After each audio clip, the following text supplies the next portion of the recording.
I spent a whole year working on the story for my manga, and I regret it. I'm here to bless you with 3 tips on how to not be me. Watching YouTube videos on storytelling, how to draw, and applying them on fleshing out a story may be productive, but it's just procrastination. Vision without execution is just hallucination. So in this state, you're just wasting time on a hallucination. Don't get me wrong, preparation is not a sin. You're just doing the wrong kind of preparation. When drawing the first chapter of my manga, I barely used 10% of the stuff I learned last year, and from that chapter I learned 10 times more and applied that to my second chapter for a better drawing experience. So that's 100 times more progress in a month between 2 chapters than a year's worth of YouTube tutorials. While drawing chapter 2, I was actually still watching YouTube tutorials, but this time they were more effective. A study was done between 2 groups of students about how to prepare for an exam. One group had to study by taking mock tests and correcting themselves, and the other group had to study by reading material and memorizing the methods. The group that scored higher in the test was group 1. Obviously, I'm bringing it up because it makes my point. Clearly doing the task and correcting yourself works better than studying how the task is done.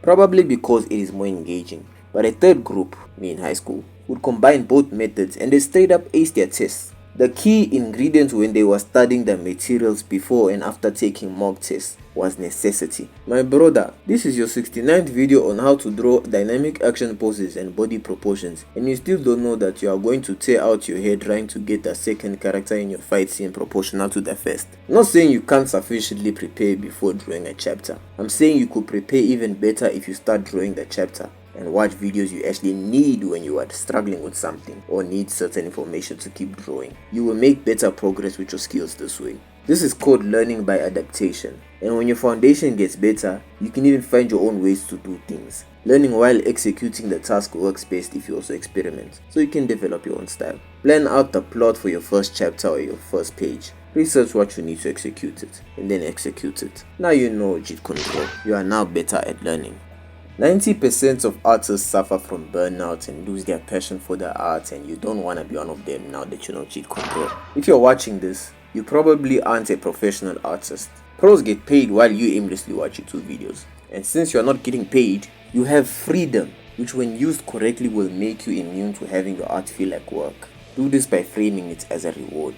Putting the pencil on the paper should be the reward for all the planning you've done. Burnout is emotional fatigue for me. The feeling of not being noticed after all your hard work. The feeling of not seeing results. You're tired of trying so hard for nothing. But what if we took back our emotions away from everything we want to get out of drawing and writing and invest them into the actual process of drawing and writing? Drawing should be a form of therapy, a form of escape from the pressures of life. Doubly so if it's a story, because creating a story is basically creating a world minus the free will. And every time you contribute to it, you are escaping into this little alternate universe of yours. And if you put yourself in your character's shoes, so you can write them better, you're also escaping from yourself. You can finally stop thinking about how single you are because you have to worry about your wife at home who doesn't know about your 69 affairs. Your story should be how you express your emotions. My manga is action comedy, and it's perfect because I'm a clown with anger issues. I use my rage to draw my fight scenes, and drawing goofy character interactions can revert me back to a smile when I'm feeling upset about something.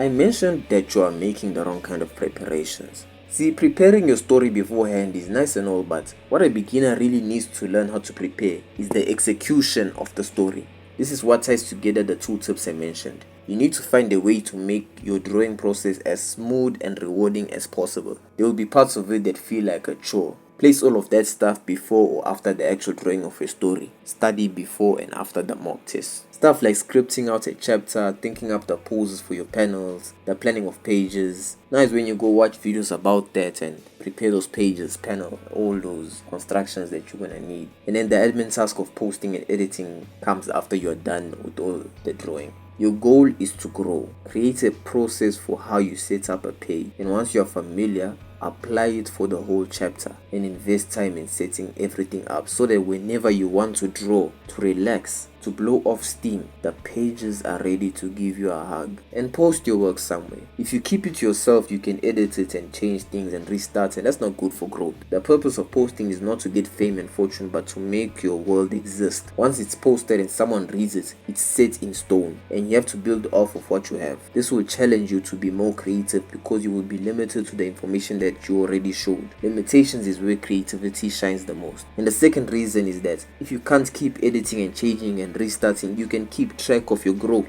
And if you keep releasing, down the road you will look at your earlier chapters and actually feel proud. You will actually feel proud of where you've come from and how your story has developed and grown and escalated. All those nice feelings you felt when you watched the One Piece live action and compared it to how far Luffy has come. Self-induced nostalgia.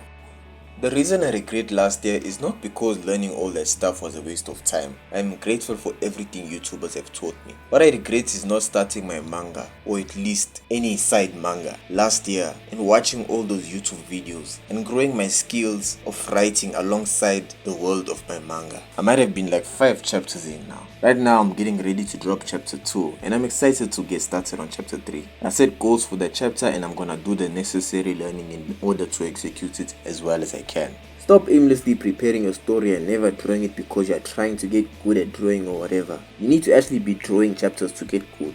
You are increasing your drawing skills and taking all these notes on your characters. Then you have trouble on how to show your characters interesting traits in interesting ways. This video will show you how you can do that. Cheers.